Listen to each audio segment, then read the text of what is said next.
Hello guys, আসসালামু আলাইকুম। Welcome to my new blog.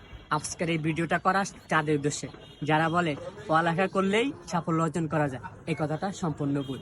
পড়ালেখা আমিও করছি, তবে সেটা ক্লাস 3 পর্যন্ত, এরপর আর করি নাই। তারপর থেকে আমি সাফল্য অর্জন করতে পারছি। তবে সেটা কিভাবে আসে, এই যে দেখতেছেন আমার ব্যবসা। প্রতি পিস লাউ আমি কিনে আনি 30 টাকা, বেশি 110 টাকা।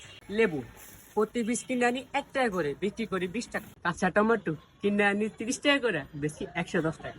ক্যাপসিকাম প্রতি পিস বিক্রি করি 5 টাকা, কিনে আনি 5 টাকা করে, বিক্রি করি 30 টাকা। লম্বা বেগুন কিনে আনি 60 টাকা করে, বেশি 120 টাকা। গাজর প্রতি কেজি আনি 30 টাকা করে কেজি, বিক্রি করি 110 টাকা। ছোট করলা কিনে আনি 30 টাকা করে, বেশি 80 টাকা।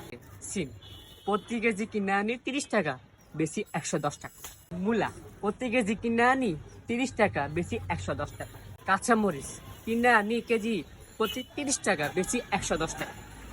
ফুলকপি যেটা কুত্তাও খায় না, বিলাইও খায় না, গরুও খায় না, সেটা আমি কিনে আনি প্রতি পিস 30 টাকা করে, বেশি 100 টাকা। গোল বেগুন কেজি কিনে আনি 60 টাকা করে, বেশি 120 টাকা। দিন শেষে আমি প্রতি মাসে 1 থেকে 1.5 লাখ টাকা ইনকাম করি, তবে সেটা এই ব্যবসার মাধ্যমে। আমার কোনো আলাদা কোনো ব্যবসা নেই। দিন শেষে রাতের বেলায় আমি বউয়ের কাছে আসল পুরুষ, দিনেও আসল পুরুষ। কারণ টাকাই সব, বাকি সব বাদ, এটাই বাস্তব। I love you. হ্যাঁ।